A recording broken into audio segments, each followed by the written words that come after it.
पहले यदि मन को ठीक करना है, ये मन होता मन ही है, मन ही का ही परिष्करण बुद्धि के रूप में होता है, ये भी तुम अच्छी तरह समझ लो। तो यदि मन को ठीक करना है, जरा अंदर जाना है, सत्य की दिशा में जाना है, तो क्या करना है कि मन को एकाग्र करना है। कि एकाग्र क्यों करना है? कि एकाग्र इसलिए करना है कि ये जो मन है महाराज, ये तमाम विषयों में जाता है। और ध्यान देना, इधर तुम्हारा ध्यान नहीं जाता, देखो ध्यान दो,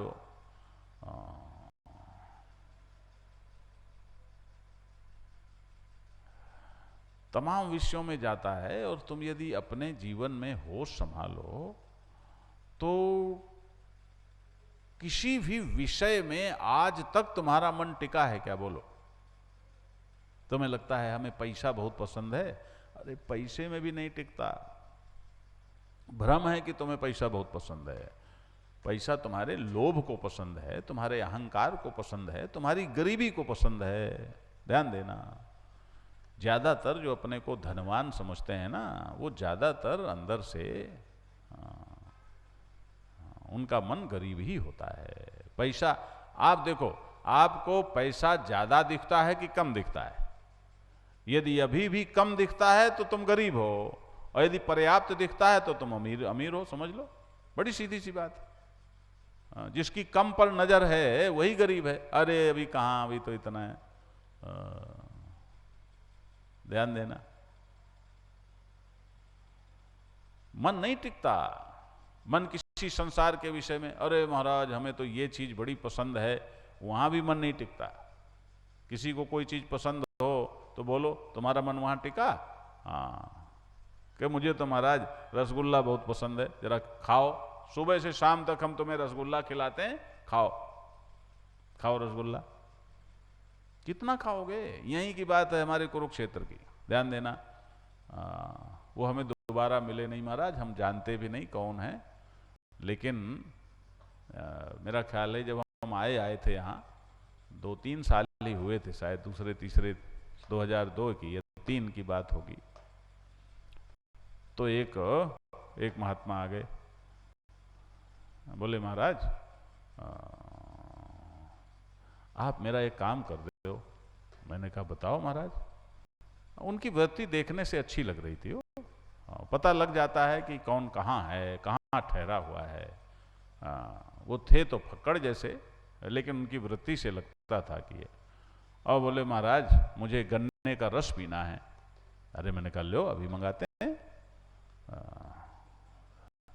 तो बोले नहीं नहीं महाराज ऐसे नहीं पीना, रेड़ी मंगाओ पूरी। रेड़ी मंगाए? हाँ रेड़ी मंगाओ। तो महाराज पूरी रेड़ी, ठीक है भाई चलो कोई बात नहीं, पूरी रेडी। अब पूरी रेडी बुलवा ली, वो देख भी आए थे और यहाँ इधर आके और उन्होंने शुरू किया महाराज रस पीना और कह करना। और ये करते करते और उनकी हालत ऐसी हो गई,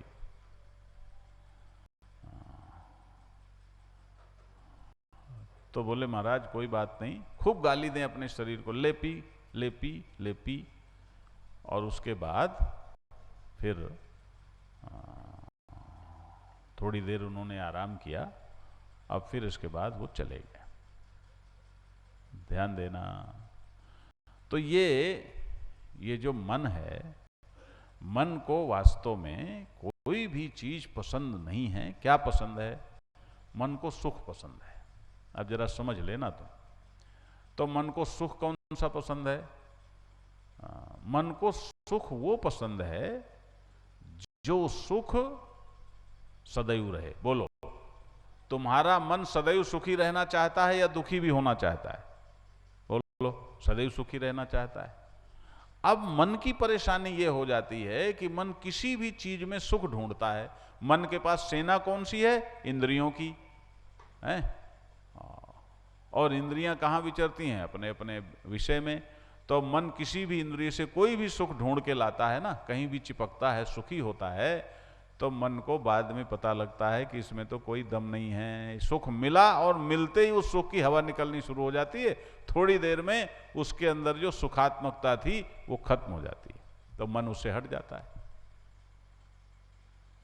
मन उससे हट जाता है। तो मन आपका शत्रु नहीं है। मन को जो जड़ कहा जाता है, मन की जड़ता यही है।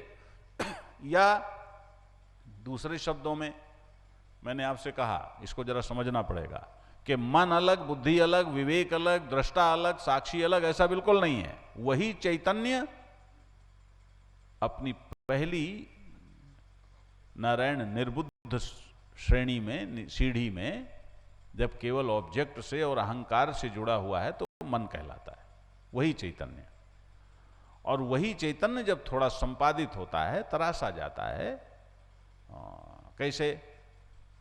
अरे भाई होश में आओ ना, इतनी उम्र हो गई, इतने धक्के खा लिए, इतना कुछ कमा कमा के छोड़ दिया, अभी भी वही अहंकार, अभी भी वही लोभ, अभी भी वही लालच, अभी भी वही हाय हाय है, अभी भी वही मान सम्मान, अभी भी वही गणित। ये क्या बेवकूफी है?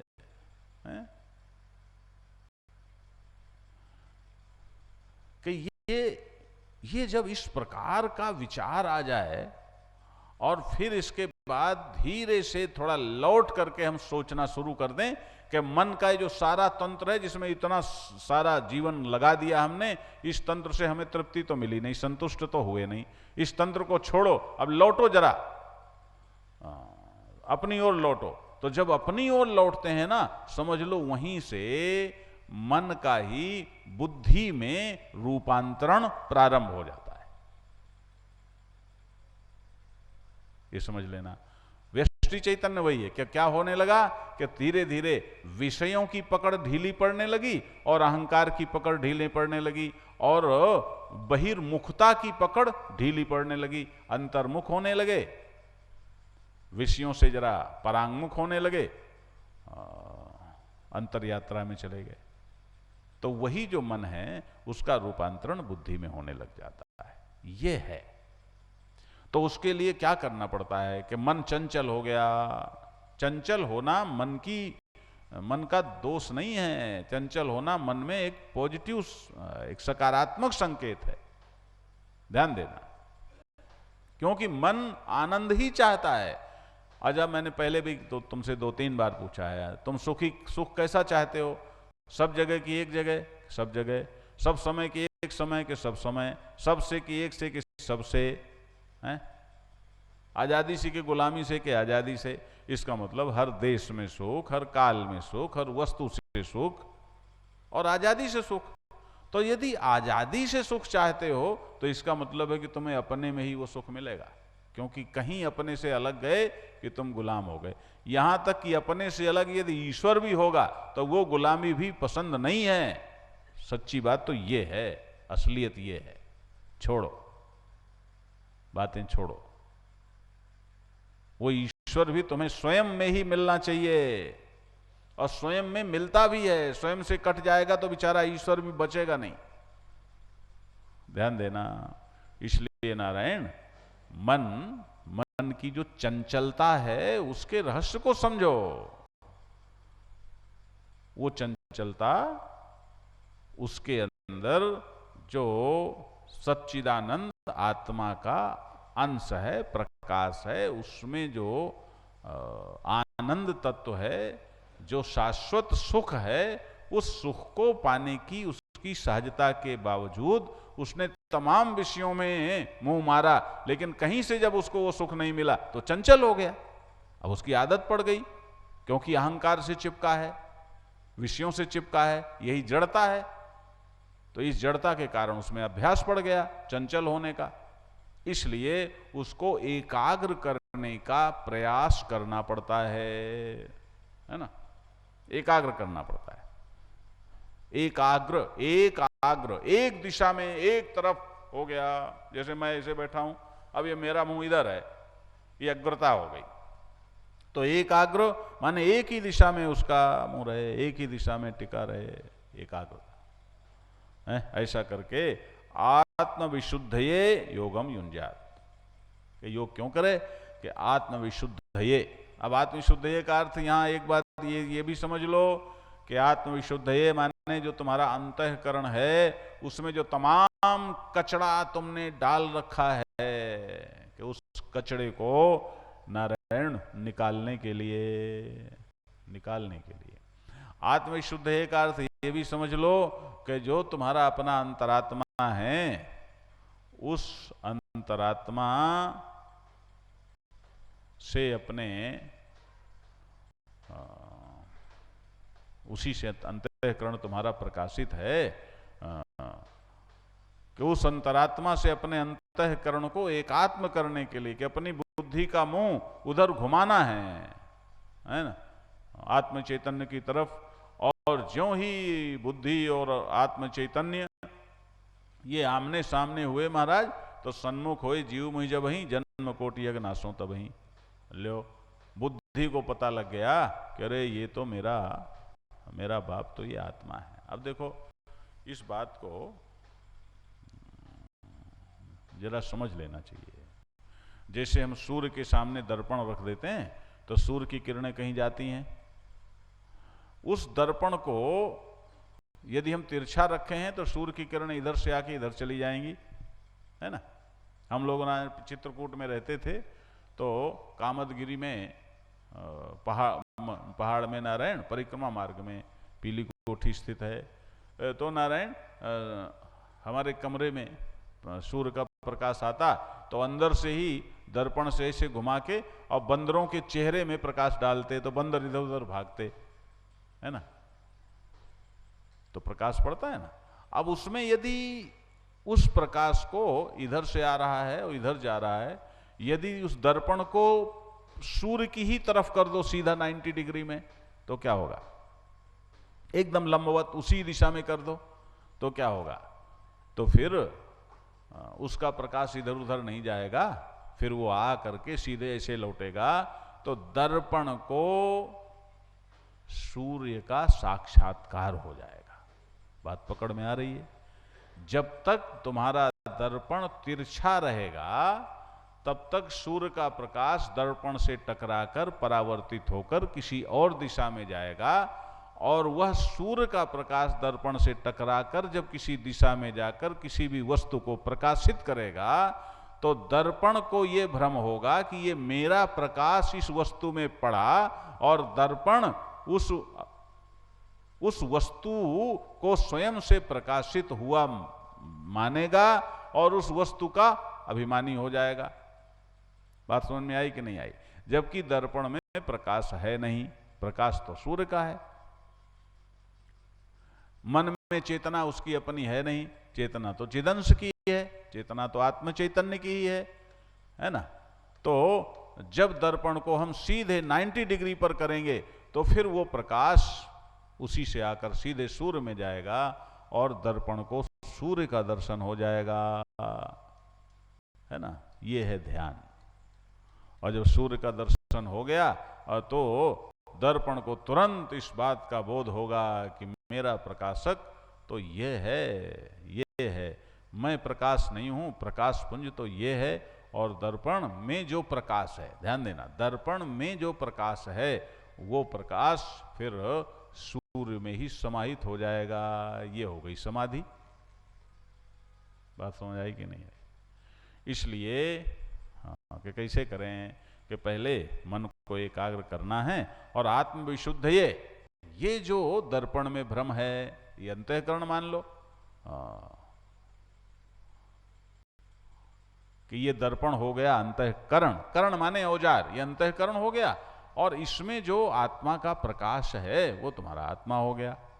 कि नारायण अंतःकरण को शुद्ध करना है यानी इसको आत्म चैतन्य के आमने सामने करना है, इसको साक्षात्कार हो जाए, इसको दर्शन हो जाए, अपने आश्रय अपने प्रकाशक साक्षी चैतन्य का इसको दर्शन हो जाए। कि किसको? कि तुम्हारे अंतःकरण को, तुम्हारी बुद्धि को दर्शन हो जाए, है ना।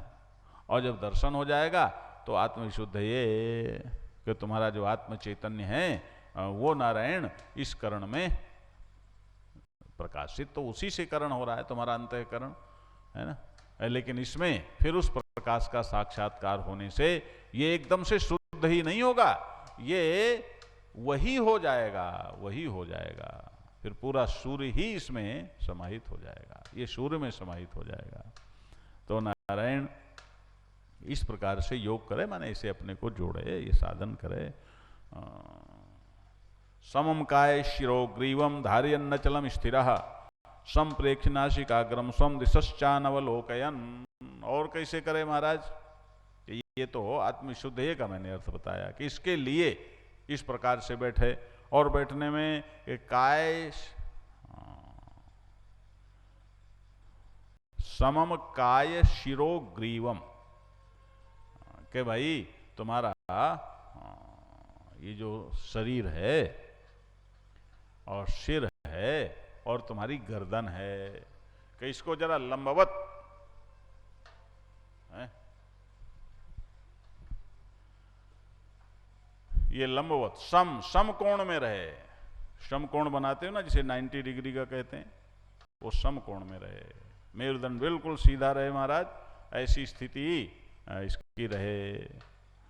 धारयन्नचलम स्थिरः, इस प्रकार से नारायण इसको काय, शरीर, सिर और गर्दन। अब देखो इसका अभ्यास करना हो तो इसके अभ्यास के लिए अपने घर में किसी दीवार और फर्श के किसी ऐसे कोने में, ऐसी जगह में बैठो जहां नीचे वो घरों में जब आप टाइल वगैरह लगवाते हो, पत्थर वगैरह लगवाते हो, तो किनारे किनारे वो एक पट्टी लगा देते हैं कि पट्टी भी ना हो, एकदम फर्श हो और वहीं से सीधी 90 डिग्री पर दीवार हो, वहां नीचे से एकदम दीवार से चिपक कर बैठ जाओ तो तुम्हें पता लग जाएगा कि क्या स्थिति है ना, वो स्थिति रहे। कुछ लोग ऐसे कर लेंगे तो वो भी ठीक नहीं है, बिल्कुल एक ये स्थिति। और या इसका दूसरा कि आपके जो सिर का शीर्ष बिंदु है उसको लंबवत खींच करके रखो, सीधे बिल्कुल है। अब देखो महाराज, ऐसे बैठना ठीक रहता है ना, लेकिन ये जो तमाशा लगा हुआ है सामने, इसके कारण कई बार झुक जाना होता है। लेकिन जो स्वस्थता, जो जागृति, चैतन्यता ऐसे बैठने में होती है ना, वो महाराज ऐसे बैठने में थोड़े होती है। समम काय शिरो ग्रीवम अचलम, और बिल्कुल अचल, एकदम स्थिर हो जाए, हैं? इस प्रकार की स्थिति नारायण धारयन चा स्थिरः, और अचल होकर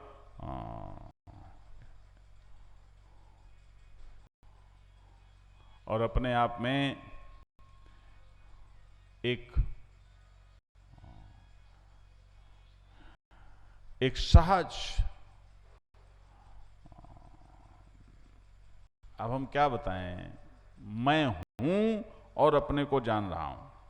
ध्यान देना कि ये अचलता तो यहां बता रहे हैं कि तुम्हारा शरीर बिल्कुल अचल हो जाए, अडिग हो जाए, है ना, और बिल्कुल स्थिर हो जाओ, माने शरीर में भी इधर उधर नहीं है और फिर तुम्हारे अंदर भी बिल्कुल स्थिरता आ गई, और इस प्रकार से अपने को बिल्कुल ऐसा स्थित करके, और फिर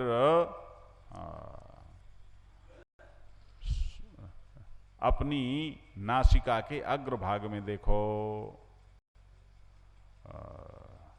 नासिकाग्रम संप्रेक्ष, नासिका के अग्रभाग में देखो, और फिर दिशा नानवलोकयन, इधर उधर कहीं दृष्टि मत ले जाओ, केवल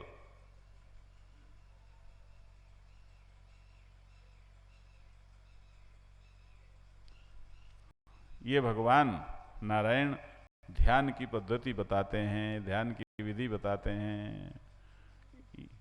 इस प्रकार से आप स्थिर होकर और फिर धारणा करो, मन को एकाग्र करके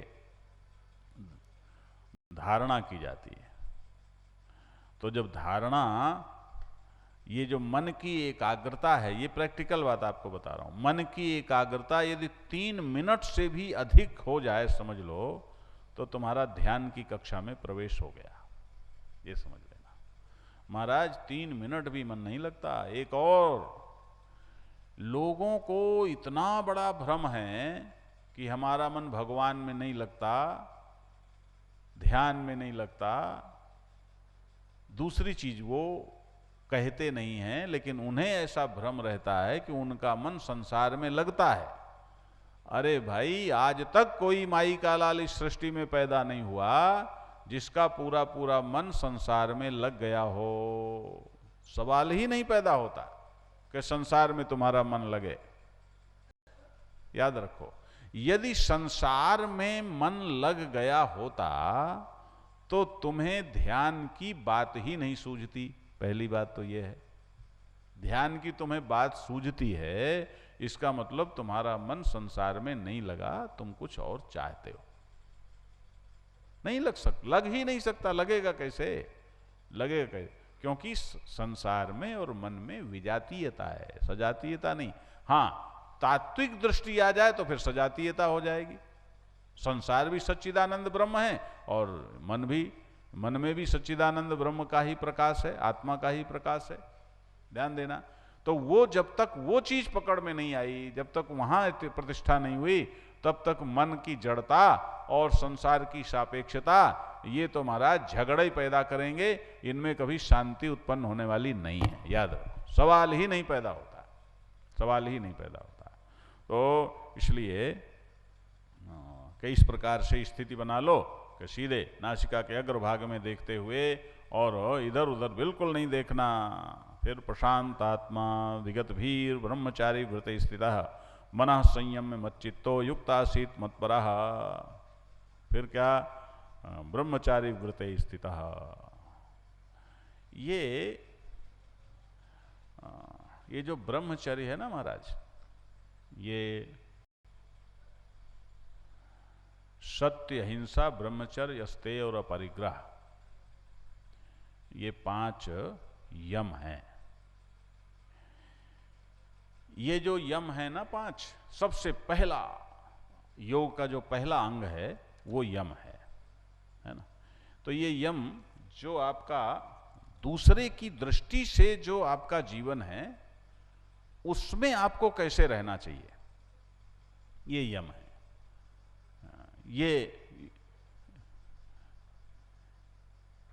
ये आपका सामाजिक जीवन, पारिवारिक जीवन, जो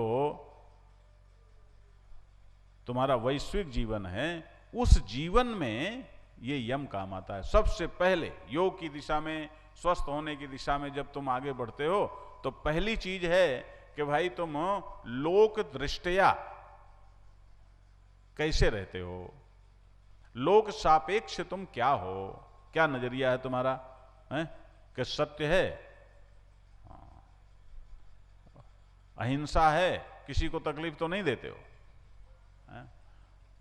ब्रह्मचर्य, अस्तेय, कुछ चुराते तो नहीं हो, अपरिग्रह, दूसरे का हिस्सा अपने पास तो नहीं रख लेते हो। ध्यान देना, ये मैं पहले भी कह चुका हूं, अपनी जरूरत से ज्यादा अपने पास संग्रह माने परिग्रह, दूसरे का कहीं ना कहीं हिस्सा है। तो इसमें जो ब्रह्मचर्य है उसका भाव यूं समझना चाहिए। एक तो ब्रह्मचर्य है व्यक्तिगत, कि व्यक्तिगत ब्रह्मचर्य क्या है कि तुम्हारे अंदर जो प्राण शक्ति है उस प्राण शक्ति का समंजन करना, संयमन करना, कि वो प्राण शक्ति ही नारायण तुम्हारे अंदर प्राण वायु के रूप में होती है, रक्त में के रूप में होती है। रक्त में जो ऊर्जा है वो भी प्राण, प्राण माने ऊर्जा, चेतन ऊर्जा का नाम है प्राण, ठीक है ना। तो और रजवीर में भी प्राण शक्ति होती है। तो बिना मन का खेल महाराज, ध्यान देना कि मन में जो एक्शन आता है ना वो प्राण शक्ति के कारण आता है। कि मन में जो ऊर्जा है वो प्राण शक्ति की है, प्राण की है। जहां मन जाएगा वहां जो एक्शन फिर होता है वो प्राण से होता है। जहां, इसीलिए जहां मन जाता है वहीं प्राण शक्ति जाती है और वहीं फिर एक्शन हो जाता है। ये प्रक्रिया हमारी है। इलेक्ट्रिसिटी में जो ऊर्जा है वो नहीं है, वो प्राण नहीं, क्योंकि उसमें स्वतः स्फूर्त नहीं है, चेतन नहीं है, जड़ है। प्राण माने चेतन ऊर्जा। तो ये जो रजवीर के रूप में चेतन ऊर्जा है, इसका संरक्षण, इसका संयमन, ध्यान देना, क्योंकि इसका संयमन करोगे तो ही मन पुष्ट होगा, क्योंकि मन और प्राण दोनों एक सिक्के के दो पहलू के समान है। इसलिए यदि तुम्हारी जो शरीर में प्राण शक्ति नारायण रक्त के रूप में है, ऑक्सीजन के रूप में है और रजवीर के रूप में है, यदि इसका समंजन नहीं करोगे, इसका नियंत्रण नहीं करोगे, तो तुम्हारा मन कभी पुष्ट नहीं हो सकता। इसीलिए प्राणायाम के द्वारा प्राणों को परिपुष्ट